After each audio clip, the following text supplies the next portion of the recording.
Stocks down, way down, amid fears of a slowdown here and abroad. The Dow sliding 5% for the month, suffering its largest January point loss ever.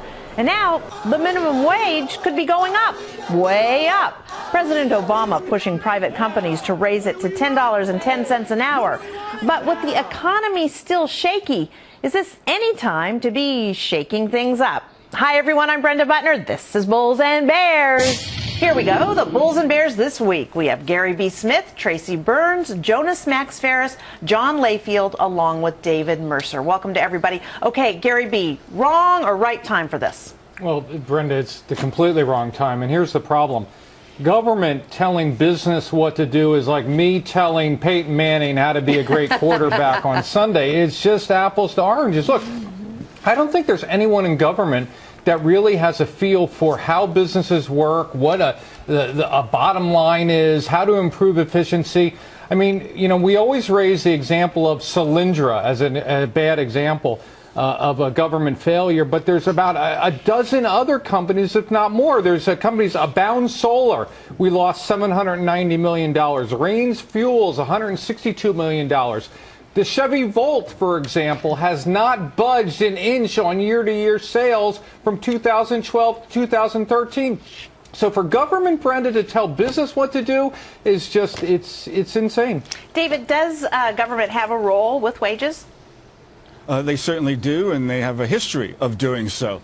The minimum wage has been passed, raises to the minimum wage have been passed several times, but the last time was not since 2009 under George Bush. And it's about high time that those wages were increased. And if you want to do business with the government, then you need to pay a decent wage and not a wage that needs to be subsidized by the government, I might add, with food stamps, as we've seen with Walmart and other companies that are paying below the minimum wage. And not to add to that, you know, 76% of the American public wants to see an increase in the minimum wage. 19 states have a minimum wage above the federal wage now. And you have 13 others pursuing the same, and it just happened in New Jersey, actually putting it in to adjust for inflation in New Jersey in the Constitution. So I think it's about time we raise the minimum wage. Really, John? Is there any time that government should be telling business how to run its business? No, not with these guys. Good Lord. They can't even build a website despite spending $500 million. And look, everybody goes after Walmart. Well, I don't want to make this about Walmart, but they pay a lot more than your minimum wage. The one thing that David is right about is the fact that this needs to be taken out of government hands. I mean, how does President Obama decide it's $10? Last year he said it was $9. Why not make it $15? Why not make it $50? I mean, this is insane. The average person who has a minimum wage worker in their house, that household brings in just over $53,000. There's not a correlation of more percentages of people working for minimum wage than any other part of the economic spectrum as far as poverty is concerned. So you're not addressing poverty with minimum wage. Take this out of government's hands, link it to something like inflation and a basket of wages, then you don't have a political tool like President Obama is using. Okay, Jonas, I know that you think that government has a role in regulating business, but are wages, should they be part of that?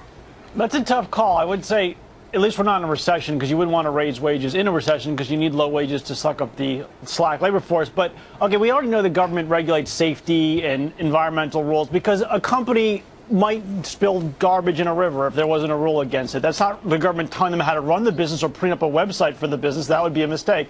The question is, do wages fall into this area? Is there an element of greater good? Does it cost society more when Target or somebody pays a lower wage because food stamp costs go up, to bring up David Mercer's point, education costs go up for taxpayers, prison costs go up for taxpayers? Is it cheaper to actually make the company pay them more, which means higher consumer prices? You know, they do an experiment. I'd like to see what would happen if we had a higher minimum wage rule for a few years, see what happens to the other costs of government. Maybe there's a balance. I'm not sure it's there. I know it's there for environmental rules, but it's not there. It's not there, Joe, because you know what?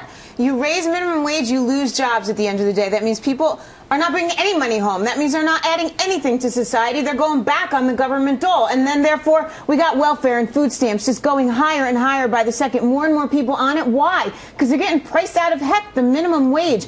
You can't have a mom-and-pop pizza place in need of a dishwasher when you keep raising minimum wage, because you know what? They're going to say, heck, we'll wash them ourselves. And that does not help society. That does not help the economy. Do they, or they just raise the pizza price? I think that's what really is going to happen.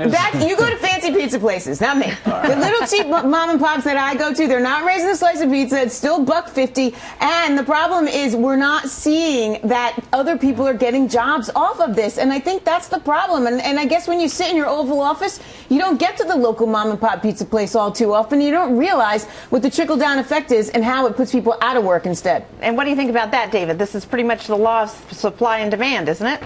It is, but there's a study that was done in 2006 from the Center for American Progress that showed, in a comparison of states that did have a higher minimum wage, did much better on the employment front than those states that didn't have as high a minimum wage. Okay. And so it's been documented and it's empirical that in raising the minimum wage, you also increase wages or the wage scale for others to have an increase as well. There are lots of studies, and there's lots that goes into the unemployment rate. Gary, what do you say about that? Well, look, you're right. I'll see your study and I'll raise you 2 studies. But, this is the problem of how the left thinks. They just think, well, the magic panacea is just give them more money.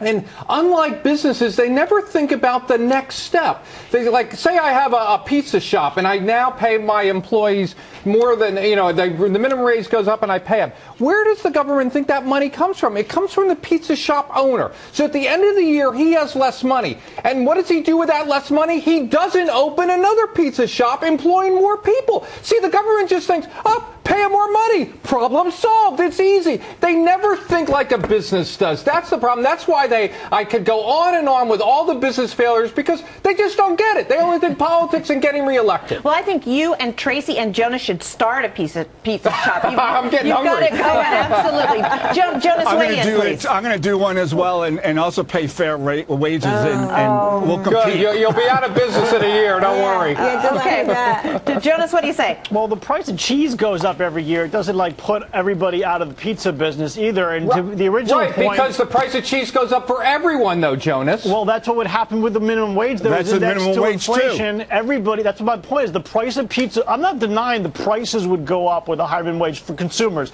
That's who's going to get hit.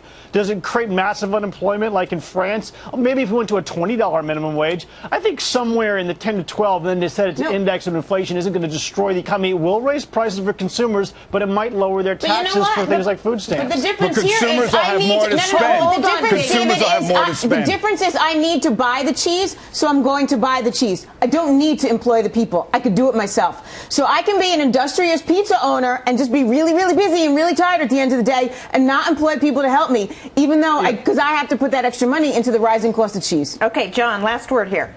Understand, this is a political distraction, though. President Obama has 50 million people almost in America in poverty. They need jobs right now. And raising the minimum wage on 200,000 people, that is exactly what he's doing. Right. This does nothing. He could have come out. What happened to the president who wanted to cure cancer and make the oceans rescind and go back down? This president now does something for 200,000 people out of 140 million people working. He could have done something to fix the minimum wage where you had bipartisan support of linking it somehow to a basket of wages and inflation. Instead, he doesn't do that. This was political grandstanding that does absolutely nothing. Okay. And he's created 8 million jobs in 46 months. There's 1 million less jobs right now than when he started, David, and that is a fact. 1 million less jobs by the Bureau of Labor Statistics. All right. That's got to be the last word, guys.